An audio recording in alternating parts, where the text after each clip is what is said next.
Thank you very much for your time and for obliging this interview.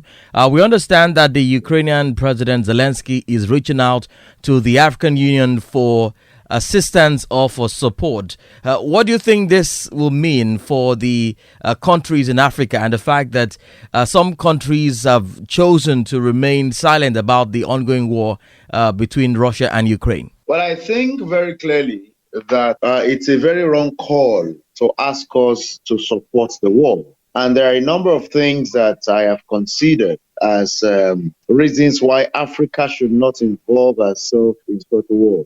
In the first place, when we talk about what brought about the war, is the fact that world powers must learn to respect what has been agreed upon. After the wall came down in Berlin, there were certain agreements and guarantees expected by Russia that, of course, enabled the bringing down of the Berlin Wall, as it were. Forget the fact that Ronald Reagan was there. Without Russia, the Berlin Wall would not have come down. And there were discussions around, please stay in your area and I stay in my area. We want the West to be the West, we want the East to be East. But for many years, don't forget that that is something that has consistently been violated. And do not also forget here that up until the time Russia, according to what we hear, invaded Ukraine, Russia had consistently pledged that certain things should be respected. And in fact, Russia had made a request to join NATO so that at least being there, Russia will know that this is the boundary, that is the boundary, but membership of NATO was declined Russia. And Africa, all along these conversations, as a continent, as a group of countries, never got interested in anything, because don't forget, we cannot begin to talk about NATO in Africa because we don't belong to that. So you have a situation where all of this dishonor appears to have been perpetrated by a number of countries and the U.S. that disregarded the position of Russia. Because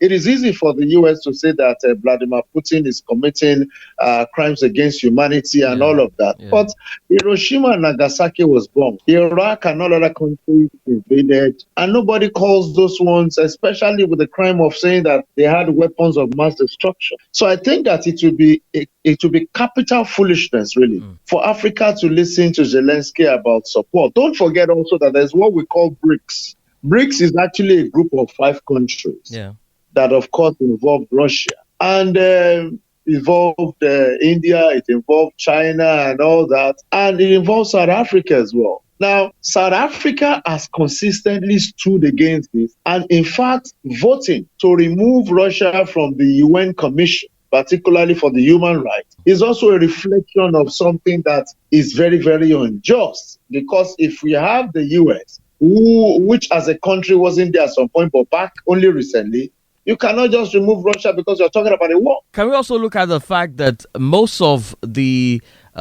food items imported into Africa is from Russia and Ukraine, like wheat, which is taking a heavy toll on African economies? Yes, it will take a heavy toll because 60% of the land in the entire Africa happens to be arable, but Africa has refused by acts of commission or omission to develop capacity to be self-sufficient in terms of food. You cannot take away security challenges that have affected some of these areas with regard to food dependency for Africa. But the better part of these areas that are arable have not been developed as they should be developed. So our not developing capacity for food sufficiency is beginning to bite us hard as we speak. Let me say very clearly here that we cannot blame Putin. I saw a particular thing on the post of Joe Biden yesterday when he said that Russia is the reason why there is food shortage and all of that. But when 2 countries account for over 30% of the consumption of wheat and many other things that we have available to the world, our phones, for instance, have materials that if you don't get it from Russia, you're going to have problems with the production. So when we talk about a lot of those were the things that they should have considered.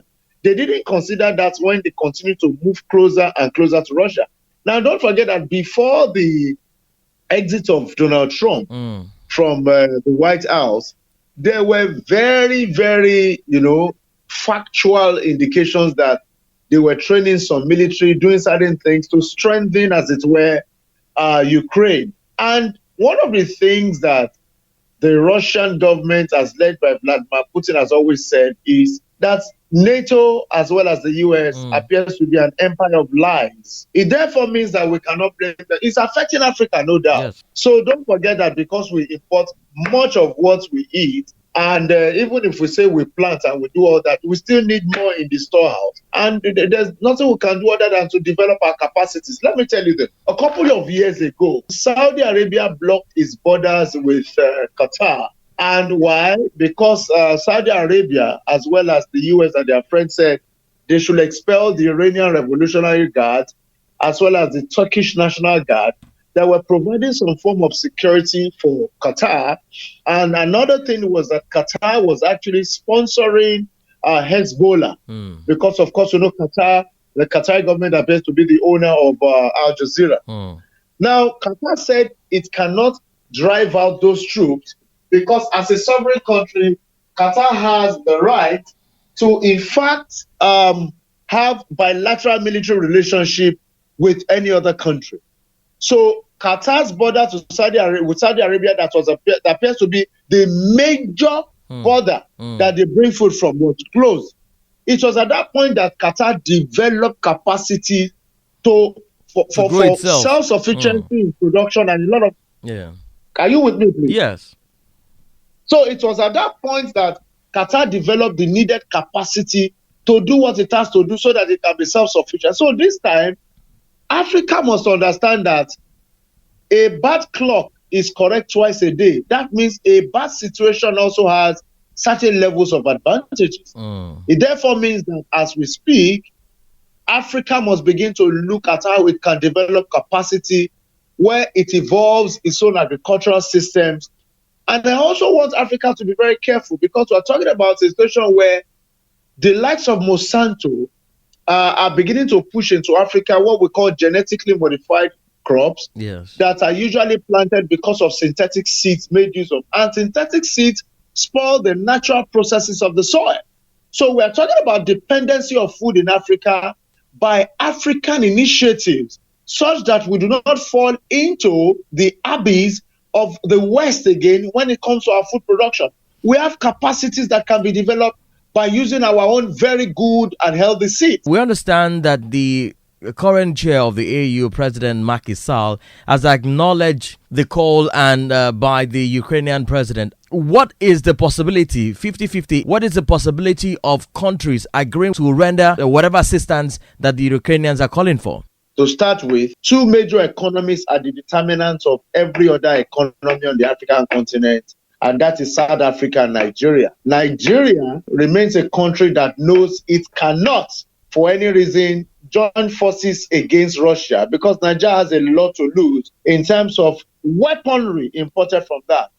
South Africa is a member of BRICS. South Africa will never, as the second largest economy on the African continent, support anything that will affect Russia. Let me tell you this historically. When the Boers in the 19th century were killing, and who are the Boers? Of course, we know that the Boers are from Europe, those from Netherlands of today. Then you also have the British people and some other people that settled in South Africa when they were killing South Africans. I'm talking about black South Africans. It was Russia that provided them with the highest level of ammunition to protect themselves, and also granted educational opportunities to many South African nationalists so that they can become independent. If you check history, I have not seen a country on the African continent whose language is Russian. If you check other regions of the world, Russia has only aligned with the people that are ethnically Russians. Russia doesn't go to countries to destroy countries or colonize countries or take resources. In fact, the British people that are talking now, Britain is the biggest thief of world gold. Every country Britain went to, they stole gold. Why they stayed in South Africa and are still there today is because they found gold. So when you see people like that, for instance, you're talking about France. France also understands, and I think that maybe Macky Sall is depending on France, because France has always and can never survive without francophone countries on the African continent. So Macky Sall has to be careful. Don't also forget that Russia has said that any kind of interference is going to be considered that you are at war with them. So I'm just saying this very clearly to the world that Africa is still hemorrhaging from economic and insecurity problems. Africa cannot go and put another country's war in its head. NATO has over 30 countries as members. NATO has enough countries to solve its problem, if at all it is just. The USA is there, the number one country in the world. So let Africa just stay as it is. Don't forget that India has also spoken. So if a country, India for instance, why India has bragging rights, India is more dependent on our own economy by ourselves. Yes. China does its own thing more with ourselves. So countries that have refused to actually kowtow to the appeal of Zelenskyy and the West are countries that have gained self-sufficiency. So our energy should be channeled towards self-sufficiency now, rather than for us to put ourselves in a war that we cannot even know our right or left from. We cannot overcome Boko Haram. We want to give Zelenskyy support. We cannot overcome the problems of Tuareg rebels and insurgency across the Trans-Saharan area. And we're talking about Zelenskyy. Please let Africa behave itself and face its own problem.